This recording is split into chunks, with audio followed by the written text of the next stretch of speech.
Changes in cruising that positively affects our cruise experience. That's what we're sharing on the show today as cruise lines continue to change their efforts, their level of efforts for ships at dry docks. We're also sharing news as cruise demand continues to be at an all-time high. Norwegian Cruise Line Holdings shares their efforts, their numbers, their figures for Q1. We will share them with you on the show today. We're also talking about world cruising, this phenomenon that has grown in recent years. A new cruise line is now taking part in a new expedition, a new world cruise. We all need some time in the islands. Let's go there now on Island Time.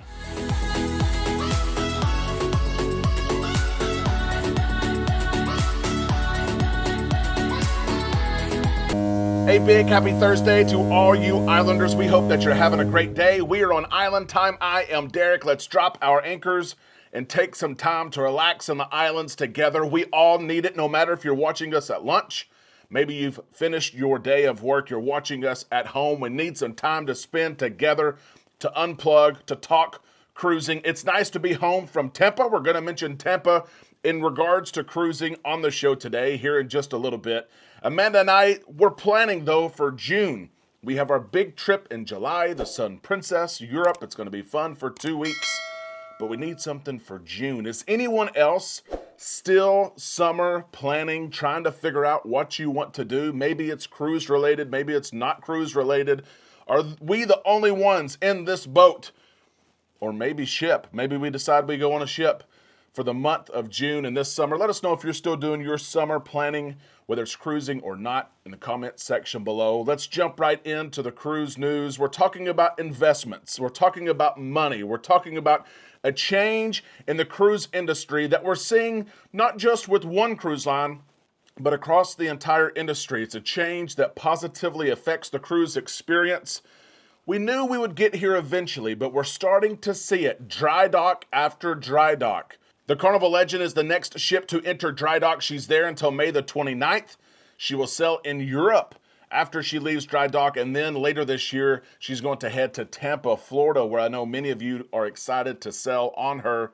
You're probably asking and wondering, and you may have noticed the last several dry docks, not just with Carnival Cruise Line, but Royal Caribbean and others. They're amplifying the harmony of the seas. Cruise lines are starting again to spend money and invest in dry dock activities and adding experiences and venues like they once did. If you have cruised for a long time, you know dry docks used to be a big deal. When a ship was announced that she was going to dry dock, it was exciting to watch and to follow what's going to be added, what new bars and venues and activities and shows are going to be added. We were excited to see that, and it was a big secret for a while. When the ship would come back out, she would have new activities to do and new games and venues to enjoy. But of course, that all changed with the pandemic. Revenue went to zero. Cruise ships continued to have dry docks as they needed to, but it was really to just update ship repairs and maintenance and paint and cosmetic things. They didn't spend money adding these venues and these shows and these new bars and lounges and things to enjoy. That took place 2020, 2021, and 2022. We started to see a change late last year, but now we're seeing a change across the industry, and this is no exception here. The Legend is going to be legendary. She's getting a legendary dry dock. She's going to be changed. Yes, the public spaces, like always, will be changed. The carpets, upholstery on the furniture, new furniture, paint, all the cosmetic things that you see, but it's not just that. Work is being done on all the balconies to renew every single balcony. That needs to be done from time to time, and it's been neglected the last several dry docks for ships dating back to the pandemic. Now, that's not all. She's receiving a lot of different things. The Legend had a 2-story nightclub. It's being converted to just a 1-story, and there will be handicap accessible cabins added. Not just those cabins will be added, but really the ship will go over this transformation to make it handicap accessible for those who want to enjoy venues and bars and places that had tight corridors and it was tough to get into before. The ship's going through that transformation. Listen to this. That's all. The chef's table will be added. Space will be added to have that special experience, the special dining experience. the casino. This will excite some people, okay? Ching ching! This will excite some people. The casino will be done. New slot machines and games will be added to the casino. But that's not all. I sound like I'm on a commercial here. That's not all. The Legend will receive Carnival's dive-in seaside theater. Yes, the big screen. Some of you probably think that is standard on every single Carnival cruise ship. And it is, for the most part. But the Legend will receive her big screen as well. Spending some money, right? Carpet replacements, like I said, it's going to take place. But we're kind of in a new era. We're in the era that we were in pre-COVID, where cruise lines are starting to spend money again, and not just upkeep cruise ships, but advance cruise ships. We all complain, many of us complain, because cruising is indeed expensive. It's more expensive now than it has been maybe ever before. Some of us can't take the 4 cruises we were taking in years past. We can maybe only take the 1 or 2 that we were used to pre-pandemic because cruising is so high. But one positive thing that comes from these prices being so high is that cruise lines have the revenue to invest in their ships and make our experience better on board. I'm excited about this. I'm excited about this change. It's fun to now follow a ship who's set to go to dry dock, and there's a list of them you can find online, and to follow what they're going to receive. How will the ship be different after dry dock from before dry dock? And it's exciting for this reason as well. A lot of us cruise often. We cruise on some of the same ships time after time after time. And it will be exciting to hop on a cruise ship after dry dock, just like the Legend, where different things change.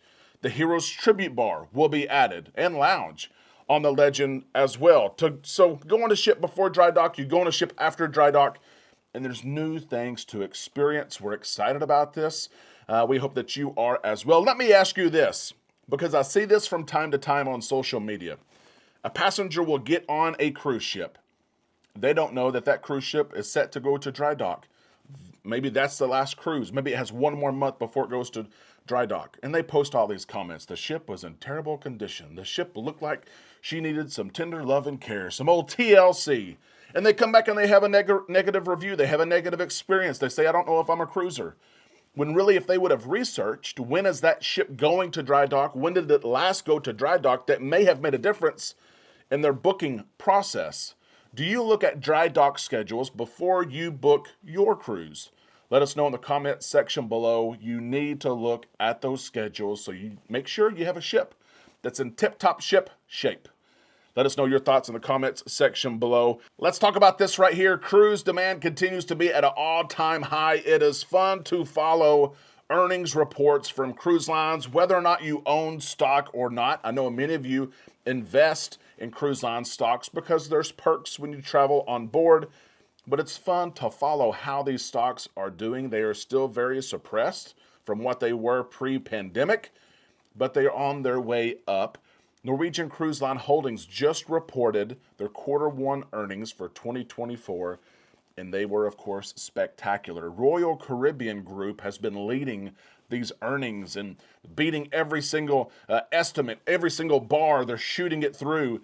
But Norwegian Cruise Line Holdings, Carnival Corporation is doing the same. Listen to some of these numbers. I always enjoy sharing these numbers with you. Revenue was up 20% for Norwegian Cruise Line Holdings, comprised of 3 different companies, including Norwegian Cruise Line. Revenue up 20% over the same quarter last year in 2023. And 2023 was a record quarter, a record year last year, and revenue this year is up 20% on top of that. Occupancy was high. This number is high for Norwegian Cruise Line Holdings, 104%. That is standard with other cruise lines. Norwegian, though, they've been a little bit lower in previous quarters, but now 104% occupancy. That means those 3rd and 4th berths in cabins are being used. Revenue was $2.2 billion. That's what they made in Q1 alone. January, February, March, $2.2 billion. They have a bookings balance, so deposits paid, money paid of people waiting to cruise. They've booked their cruise. They may have paid some of it, most of it, all of it. $3.8 billion. Billion is sitting there waiting for people to cruise. That is also just about a record. Norwegian Cruise Line Holdings, though, they referenced this. We announced it last month. They said, these are big numbers, but we are committed to bringing the best cruise experience and the most number of ships that we can for those who want to cruise us. They announced last month, we covered this, 8 new cruise ships coming for the 3 cruise brands. They're excited about it. It's going to add 25,000 berths. There's a high possibility, maybe a probability, that those of you who have not sailed with Norwegian Cruise Line Holdings will sail with them in the future. They're going to be able to accommodate 25,000 more guests per week or on these cruises, on these ships that they are building. We're excited about that. Debt is still present. I bring this up every time I can because debt still is driving decisions being made by leadership. Norwegian Cruise Line Holdings is still $13.7 billion in debt. These cruise lines are having great quarters, but they are still heavily in debt. They did pay off a high-interest loan for the quarter, $250 million loan. They're expected, though, to pay some insane interest for 2024, expected to pay $218 million in interest alone this year in 2024. Fuel expenses as well, $198 million were spent on fuel for the quarter. That's down a little bit over last year. I always enjoy bringing you these numbers because many of you are invested. There was a positive return and a positive reaction to this news, and then it dipped, of course, later in the day. Do you own cruise line stocks? You might look up some of the perks. It's worth it, at least even if you're a short-term holder before you cruise, you can get onboard credit. If you have questions about that, of course, let me know. Send us an email if we can ever help you with this or your overall booking and managing cruise experience. Amanda and I are travel advisors. Shoot us an email, travel@bookislandtime.com. We would love to help you out. Let's talk about world cruising. This is probably the dream of many of us. One day to retire, one day to have the flexibility to go on a world cruise. Legit visit the world via cruise ship. We're not talking 2 weeks. We're not talking 30 days. There's been a new craze. Royal Caribbean, of course, is on a world cruise, the last leg of their world cruise. And Princess Cruises has announced they are tossing their hat into the sea, into the arena, with world cruising. 114 days is what they're looking at on the Coral Princess. It's set to set sail January 5th of 2026. 114 days. A third of a year on a cruise ship. Sign me up. I could do this. As a matter of fact, we have some islanders that are interested in this. Not everyone will sail all 114 days. That's a misconception. For a world cruise, you do not have to sail the entire cruise. You can pick the segment or segments that you want and just sail on those. Maybe those segments are 30 days or 40 days of the 114 days, but you can do that. Now, some people will indeed sail the entire 114 days. Don't get me wrong. I wish that were me. I wish it were you. It may be some of you. We'll see. There's some people interested. They've already emailed me. But the Coral Princess will leave Fort Lauderdale. She will actually have a pickup in LA as well. January 5th, 2026, traveling 35,000 nautical miles. 35,000. That's ridiculous. 52 ports. 28 countries. The first leg is a Caribbean leg, visiting some of the same places you and I have probably visited, also doing a Panama Canal to get from Fort Lauderdale to LA, where they'll pick up some additional passengers and then start the second leg going to Hawaii, going to the Philippines, going to Fiji, going to New Zealand, and then it's Australia and Hong Kong and Vietnam and Thailand and Greece and Italy and France and Spain and England. And then they'll be back in Fort Lauderdale. There's a lot more stops between just what I mentioned, but you get the idea here. Leaving Fort Lauderdale and traveling west and going around the globe before they come back, 114 days. I one day hope I can set sail on a cruise like this. I don't care if it's Royal Caribbean, Princess, Carnival, whoever it is. I am ready to go. Would you ever do a world cruise? Is it likely even that you would do a segment? Maybe you do that 25, 35-day segment. You pick out the one that you want, you do that segment, and then, of course, you go home. Let us know what you think in the comment section below. Islanders, that is the cruise news for today. We hope that you have enjoyed it. We hope that you're a member, you're a subscriber here. Whether you are or not, please like the video and take some time to share your comments in the comment section below. We do have a show coming for you tomorrow. We're going to talk about Alaska. There's a lot going on in Alaska. One cruise line has even guaranteed some different things that you'll see. If you don't guarantee it, they'll give you part of your money back. We're going to talk about taking the clothes off and going nude cruising as well. People always enjoy hearing about these nude cruises. We do have clients who go on these nude cruises. We'll talk about that and so much more. Be sure you're subscribed, ring the bell. That way you receive that notification when we upload that video tomorrow. We can't wait to see you in the comment section below. We'll see you on our Facebook page and tomorrow right here on Island Time.